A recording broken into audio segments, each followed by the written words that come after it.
আজকে বছরের এই নতুন দিনে আমি বাংলাদেশের তরুণ সমাজের কাছে, ছাত্র ছাত্রীদের কাছে একজন অভিভাবক হিসাবে, একজন শিক্ষক হিসাবে বা এই তরুণ প্রজন্মের একজন ভাই হিসাবে আমি এই তরুণ প্রজন্মের কাছে কিছু প্রশ্ন রাখতে চাই।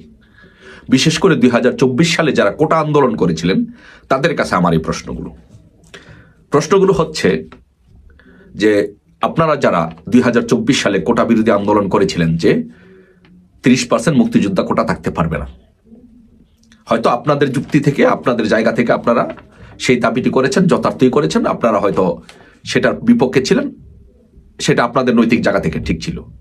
কিন্তু আমার আপনাদের কাছে প্রশ্ন যে আপনারা তো কোটা বিরোধী আন্দোলন করেছিলেন, সো সেই কোটা বিরোধী আন্দোলন, সেই আন্দোলনের উপরে ভিত্তি করে আজকে দেশটা কোথায় গিয়েছে এবং দেশের কি অবস্থা হয়েছে।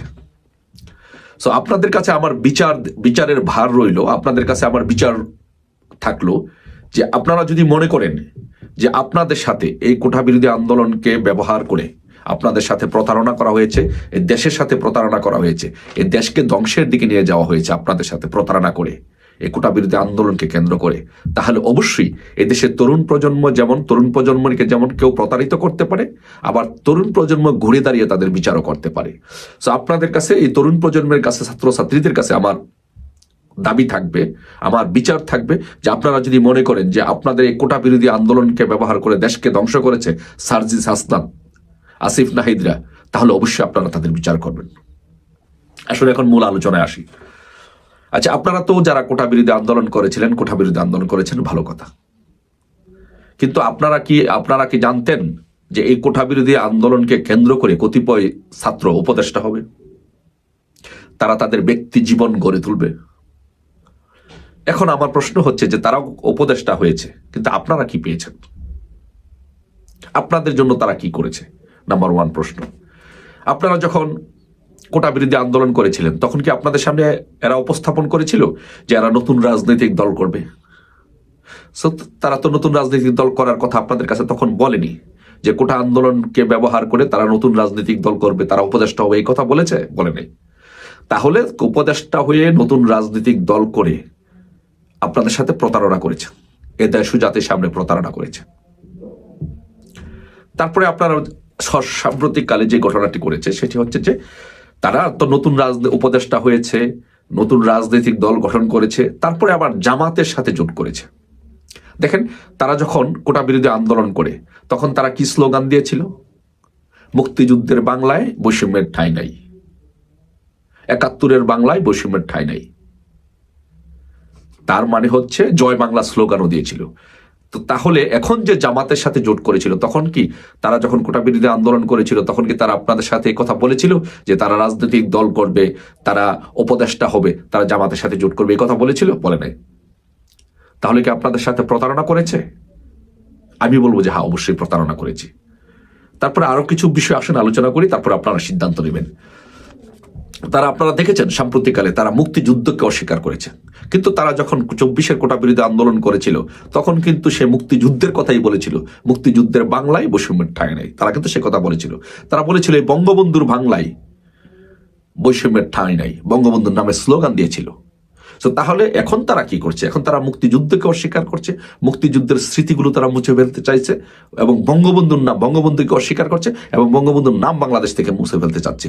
তার মানে কি হচ্ছে? আপনারা কি সেটি চেয়েছিলেন? আপনারা কি চেয়েছিলেন যে মুক্তিযুদ্ধ মুছে ফেলা হোক, বঙ্গবন্ধুর নাম মুছে ফেলা হোক? আপনারা চান নাই। তাই হলে কি করা হয়েছে? আপনাদের সাথে প্রতারণা করা হয়েছে। আপনারা কি চেয়েছিলেন যে জাতীয় সঙ্গীতকে অস্বীকার করা হোক, জাতীয় সঙ্গীতকে বাদ দিয়ে দেওয়া হোক? আপনারা অবশ্যই চান নাই। আপনারা কি চেয়েছিলেন যে বাংলাদেশে একটা মপতন্ত্র, এই কোটা আন্দোলনকে ব্যবহার করে তারা একটা মপতন্ত্র চালু করুক, এটা আপনারা চেয়েছিলেন? আশা করি যে সেটা অবশ্যই আপনারা এই তরুণ প্রজন্ম চান নাই। আপনারা কি চেয়েছিলেন যে একটা প্রধানমন্ত্রীর গণভবনে হামলা করে লুটপাট করা হবে? আপনারা কি চেয়েছিলেন প্রথম আলো, ডেইলি স্টারের মতো পত্রিকা গুলোকে এইভাবে আগুন লাগিয়ে দেওয়া হবে? অবশ্যই আপনারা চান নাই। তো আপনারা যদি না চেয়ে থাকেন যে তারা এই আন্দোলনকে ব্যবহার করে উপদেষ্টা হোক, রাজনৈতিক দল গঠন করুক, মুক্তিযুদ্ধ বিরোধী শক্তির সাথে ঐক্য করুক, মুক্তিযুদ্ধকে মুছে ফেলতে চাক, আপনারা যদি না চেয়ে থাকেন যে বঙ্গবন্ধুর নাম এদেশ থেকে মুছে ফেলুক, মপতন্ত্র চালু করুক, অরাজক পরিস্থিতি সৃষ্টি করুক। আপনারা তো এই জিনিসগুলো চান নাই। আপনারা যদি এই জিনিসগুলো না চেয়ে থাকেন আর এই 24-এর কোটা বিরোধী আন্দোলন করে যদি আপনাদের সাথে প্রতারণা করে থাকে, তাহলে কি প্রতারকদের বিচার হওয়া উচিত? আমি মনে করি তাদের বিচার হওয়া উচিত।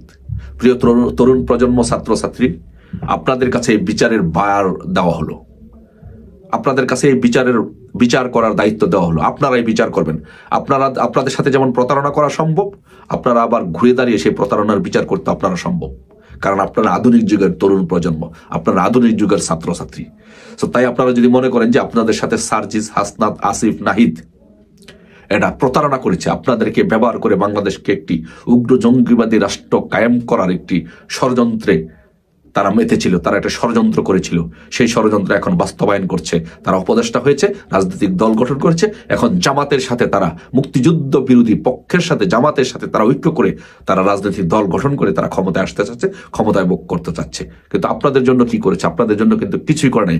এই 14-15টি মাসে এই তরুণ প্রজন্মের জন্য, ছাত্রছাত্রীদের জন্য আপনাদের জন্য কি করেছে? কিছু করেছে? করতে পেরেছে? আমি মনে করি পারে নাই। আর আপনারা যদি মনে করেন যে পারে নাই এবং আপনাদের সে আবেগকে, অনুভূতিকে ব্যবহার করে, আপনাদের কোটা বিরোধী আন্দোলনকে ব্যবহার করে দেশকে ধ্বংসের দিকে নিয়ে গেছে, তাহলে অবশ্যই তরুণ প্রজন্ম বিচার করবে এবং বিচার করার সক্ষমতা রাখে। আর যদি সেটিও হয়ে থাকে, তাহলে আপনাদের কাছে বিচারের বার রইল। আপনারা যেখানে এই সমন্বয়কদের হাসনাত, সার্জিস, আসিফ, নাহিদ তাদেরকে পাবেন, সেখানে তাদেরকে প্রতিহত করবেন। যেখানে পাবেন, ছাত্রছাত্রীদের কাছে জানতে চাই সালাউদ্দিন, আপনাদের বিবেকের উপরে সেই বিচারের বার দেওয়া হলো। ভালো থাকবেন সবাই। জয় বাংলা, জয় বঙ্গবন্ধু।